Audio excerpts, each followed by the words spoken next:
Hello everyone, my name is Ethan and today I will be going through my English opening, part 2 and the Trompowsky attack, which we will cover later in the video. So, here is the English opening Anglo-Indian variation. In the Lichess database, the most common response to the English opening is the Anglo-Indian variation. Often, Black is hoping to transpose into an Indian game that we know how to play. Start with the English opening, which is pawn to c4. Knight will go to f6, and then here I recommend playing g3 right away to fianchetto your bishop. Fianchetto your bishop now. Play knight to c3. And remember how to strengthen the square? I'll give you a second. That's correct.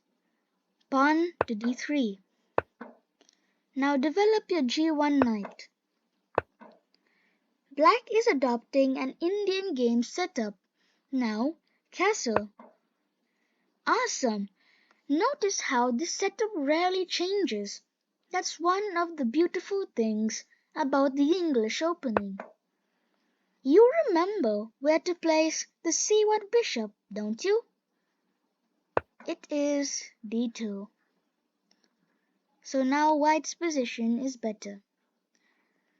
Now we'll be going through the Trompowsky attack.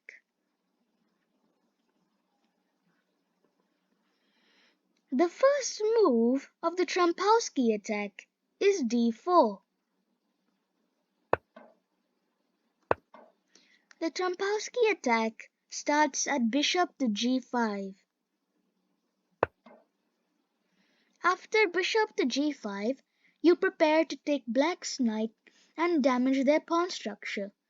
d5 is the engine's top move, but there are 5 other popular options Black can play as well.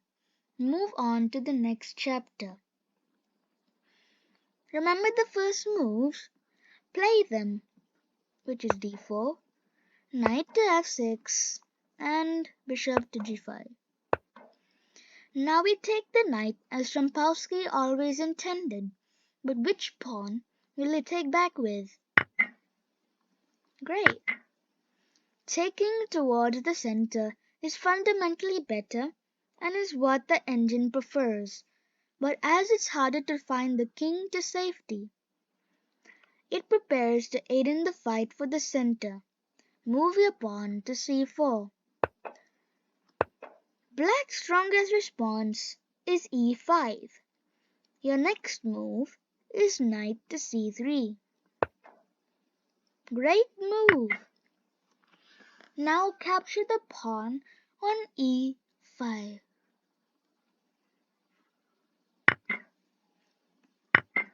Now capture the queen with your rook. With e3 next, Black's king is stuck, unsafe in the center, with a few vulnerable pawns as target. Move your pawn to e3. Congratulations, you finished the first lesson. The reason why you move your pawn to e3 is because you develop your bishop and you're targeting this pawn. For example, if they try to protect the pawn with pawn to b5, you can just capture with your knight. It's already one pawn up.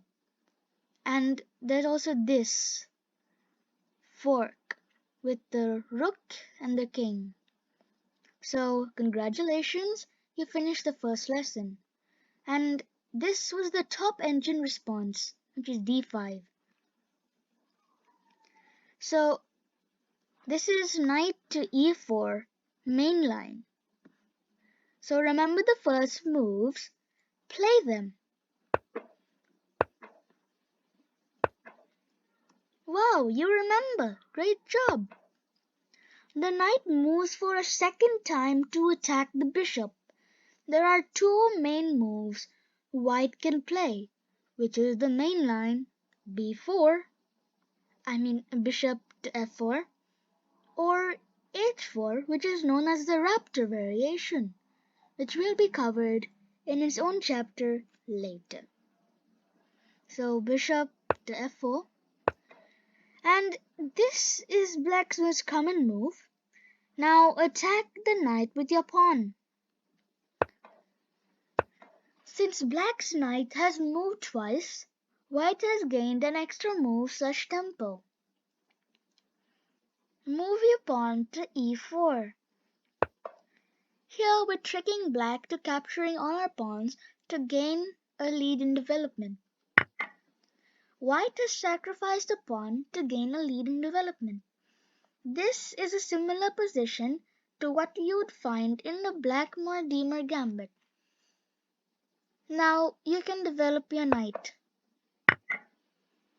After the knight recaptures on f3, white will have a significant lead in development.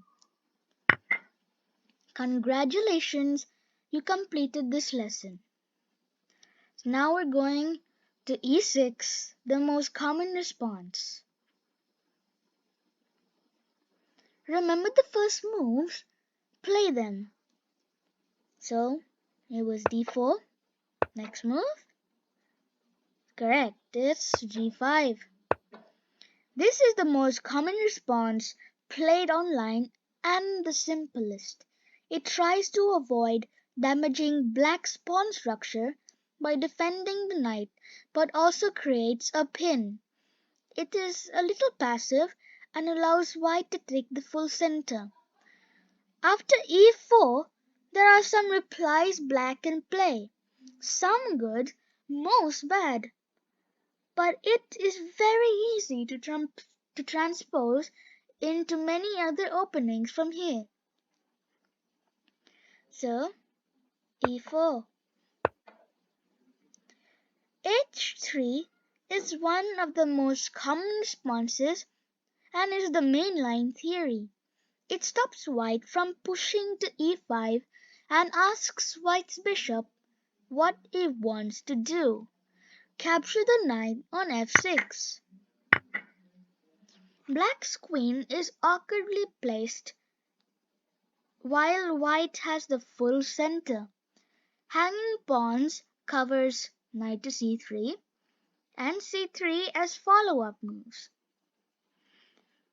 Knight to f3 is the engine preferred move, but it transposes into positions similar to the Tor attack or the Torre. Move is knight to c3.